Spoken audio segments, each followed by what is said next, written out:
So why are we doing the Masterclass series? Okay, so there are many incubators in Ghana, many incubators all over the continent. But because of Ashesi's mission, our incubator is focused on working on the mindset of entrepreneurs that come into the incubator, right? To prepare them for success and giving them the skills and the tools that they need for success. We're not so much only interested in providing entrepreneurs with support around bookkeeping, around registering your business, around, should I say, minor HR issues. All of that is important, and there are aspects of the bouquet of services that we offer that focus on all of those things.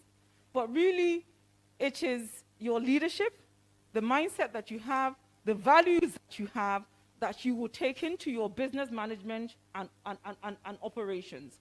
And this, as an incubator, that's really what we're focused on. Businesses can be transformational or transactional. At Ashesi and at GCIC, for us, business is about transformation. But part of that is also transactional. There needs to be a commercial gain from business, but it's an opportunity to transform yourself as a leader, to transform your clientele, and also with your team, right? So it's a transformational exercise that has a transactional value, and really that is our premise. But what we have found is that the challenge is that business has become so transactional, right? People are looking for a quick fix, particularly startups, young businesses who will say, I want to be a millionaire. I'm going to be a millionaire in 5 years. This business idea that I have, it's like the best thing since sliced bread, right? And people are not willing to sacrifice enough to go against the grain, despite its pain, to actually prove that purpose. So for us, it's really about helping you to home in on that business purpose that you have, to home in on your leadership skills, and to lead and run and scale your operations with certain values in mind. So purpose and leadership begins with values, but continues with strategy. Without a business strategy, which is can be known as a GPS, you're not going to have any direction, right? You're just being transactional. I'm selling whatever it is that you're selling, and whatever income you get at the end of the day, because you know that at the end of the day I'm going to get 50 CDs. You know that, tomorrow I get 50 CDs, so I'll spend 50 CDs I made today, and whatever. So I'll just talk you through this. Ordinarily, the way this works is that you have a startup, right? And so this is like your early years. And then you go through you have the beginner's luck here. And then you get to a stage whereby, you can't see the woods for the trees, right? And it's like, you feel like you're sinking. And you're thinking, what happened to that beginner's luck? Did I even choose the right vocation? Did I choose the right business? Like, what is going on? And then you move on to this stage where it's like, you're growing, right? It's like, we can actually, now we only serve clients in Kumasi. We can actually serve clients in Accra as well, right? Or we can scale to Dakar. And then you also have this area where you can move to where you're future ready, where you're really looking for venture capital, and you're like looking for investors. Ordinarily, it moves like that, but sometimes you can just start here and move to here. You find that purportedly in more developed countries, startups within 5 years they can easily get that kind of funding. But it doesn't work like that here. We're an emerging market, and we have structural rigidities in our economy that sort of prevents that from happening so quickly. But whatever stage that you're in, you need a business strategy. You need direction, right? And I think that's where a lot of businesses get stuck. It's one thing having a vision. It's one thing being prepared for the execution.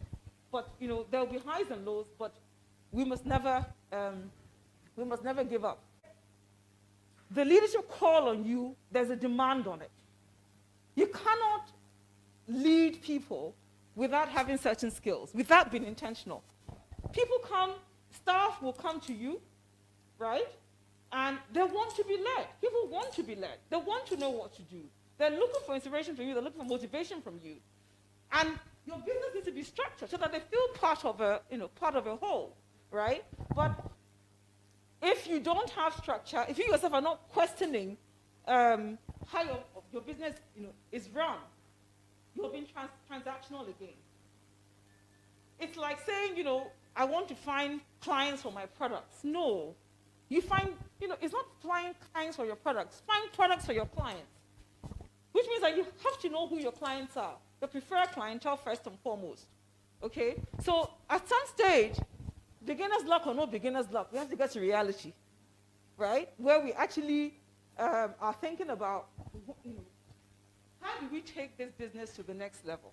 What are the foundational things that we have to do? Right? Some people will say, I'm not going to get my, they don't want to pay taxes. So I'll not do this, I'll not do this, I'll not do that. Well, you're just limiting yourself.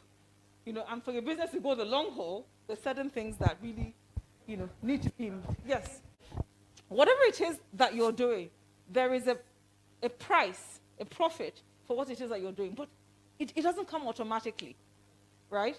And it's going through all of this that, it gets there, where you have that intellectual capital that you can actually trade, trade or leverage. Your values, your talents, your passion, and your experience, these are your definers. These are things that define you personally, and as an entrepreneur, they'll define your business, how you run your business, how you manage your business. Now, what are the things that can sustain us? There are things that define us.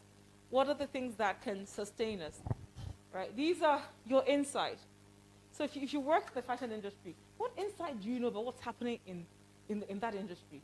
About whether it's textile. So it's like, what's your industry saying? What insight do you have around your industry? In today's world, everybody wants a say in how you run your business.